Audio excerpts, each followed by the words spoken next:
Well, thank you very much, Laura.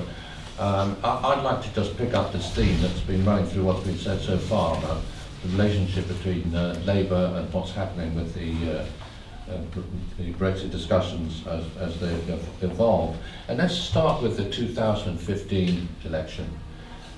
We did a poll on the same day that the election took place to see how much difference it made that there was no commitment in the Labour manifesto for that election to having a referendum on membership. And what we found was that it made a difference of about 8 seats, and one of those was Ed Balls' seat.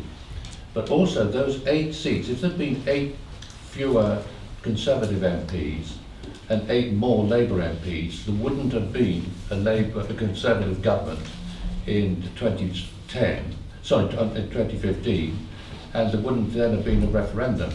So that was a very, very crucial mistake that was made by the Labour Party at that stage from their perspective. If you move on then to the referendum, I think it's worth just remembering that 37.5% on the polls that were produced by Lord Ashcroft of the people who voted in that election voted Leave, compared with the electorate in the 2015 election. So of those Labour voters, about nearly 40% voted for Leave. But if you include also the people who by this stage defected to the UKIP and other parties, probably nearly 50% of traditional Labour voters were in the Leave camp. If you then move on to what happened in the election that was held in 2017, what happened there was that the Labour vote went up from 29% to 40%, but this only produced a net increase of 4 Labour seats. And the reason for this was that there were huge majorities in London and in places which hadn't voted Labour before, like Canterbury. But if you look at the rest of the country, there was a much more dire scenario to see, which was that of the Labour seats that were won then, 130 of them had swings against Labour recorded when those elections took place.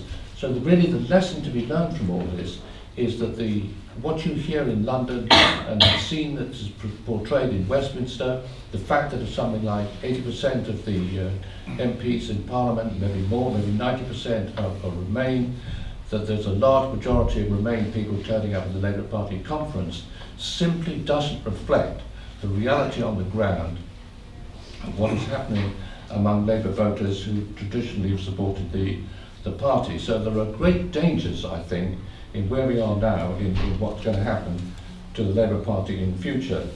Now, if you look at what's then happened since the referendum, there was the election in 2017, which elected a parliament which unfortunately simply wasn't going to be willing to follow through with the logical outcome of the election. The outcome of the referendum was that we moved to something like the Canadian type of deal, which has been on the cards right the way through.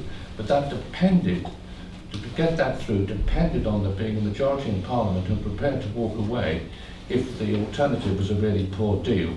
And once that majority in favour of walking away from a bad deal had disappeared, which is what happened in 2017, this then tipped us into the position that we've been ever since then.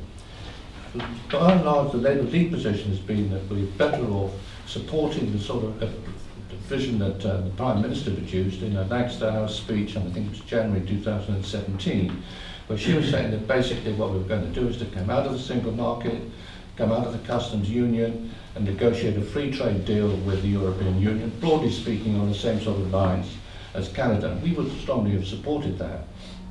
But once that became off the cards, then we've just drifted into this whole situation around Chequers, which I think is in real danger of landing the Labour Party in another trap.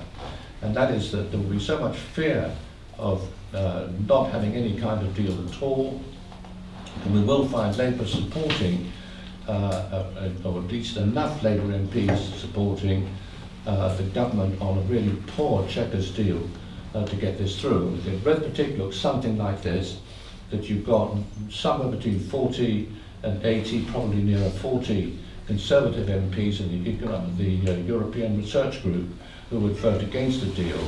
but probably something, maybe of that sort of number of Labour MPs who would support the government. But the danger for the Labour Party then is that they will be portrayed as being the people who supported the government in a very, very poor deal. And although I'm sure this will go down relatively well in the London area, the impact that this is going to have on our support throughout the country is really going to be very problematical. I think it's just worth remembering that Labour is not going to win the next general election by piling up huge majorities in London and Canterbury. It's going to win the next election by winning marginal seats in places like Wales and the Midlands and the North. And if we carry on the way we are, we're not going to do that. So our message really to the Labour Party is to be very, very careful about supporting a really poor deal.